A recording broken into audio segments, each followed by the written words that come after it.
बार की बात है। राधोगढ़ गांव के पास एक नदी बहती थी। खेती के साथ साथ पीने के लिए भी उसी नदी का पानी इस्तेमाल होता था। उस नदी में एक चुड़ैल रहती थी।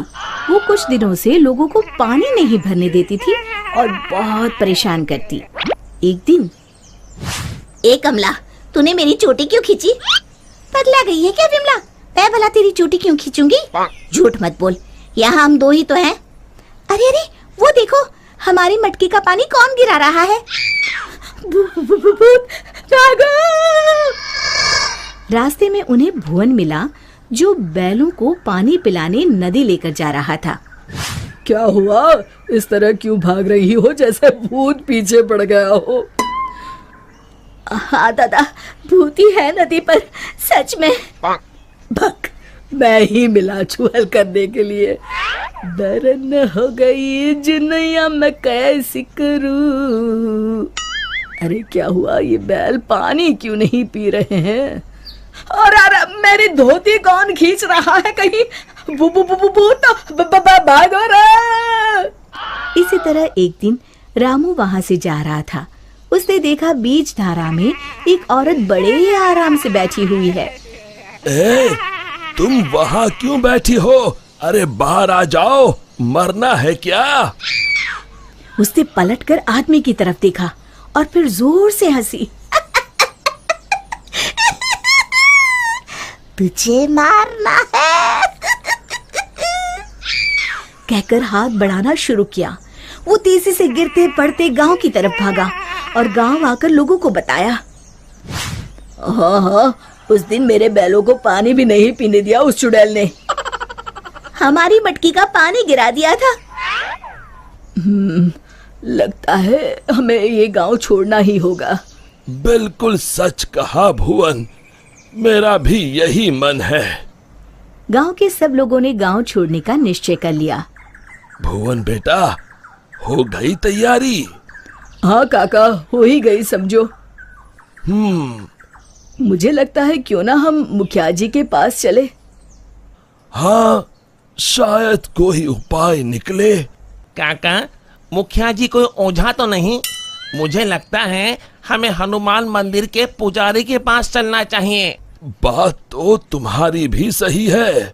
सारे गांव वाले पुजारी जी के पास गए। कहो, कैसे आना हुआ? हाँ पंडित जी, हम नदी वाली चुड़ैल के आतंक से परेशान हैं। आए दिन उसका आतंक बढ़ता ही जा रहा है।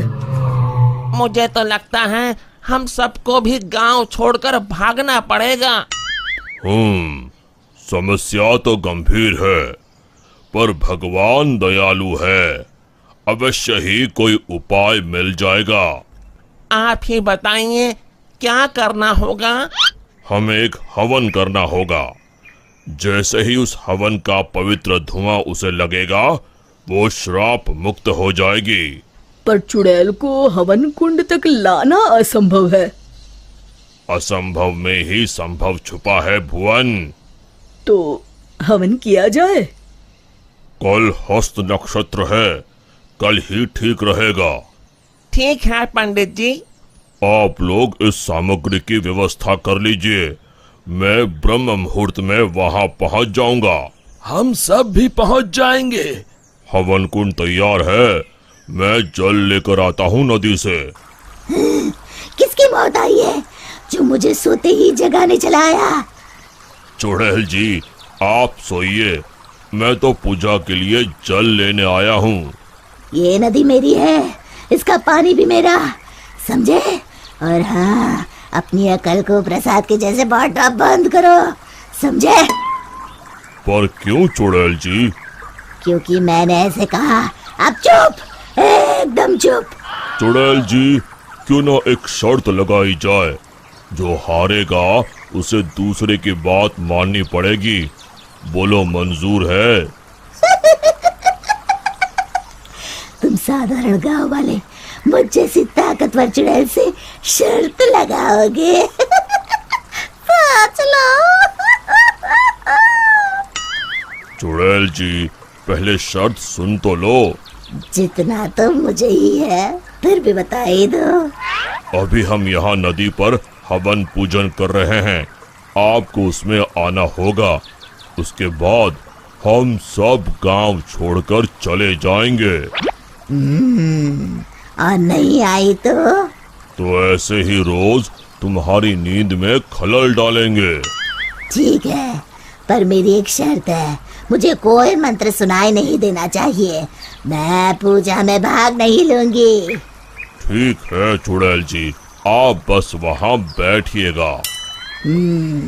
चलो। गांव वाले चुड़ैल को देखकर डर गए, पर पुजारी जी ने इशारा किया तो वो शांत होकर बैठ गए।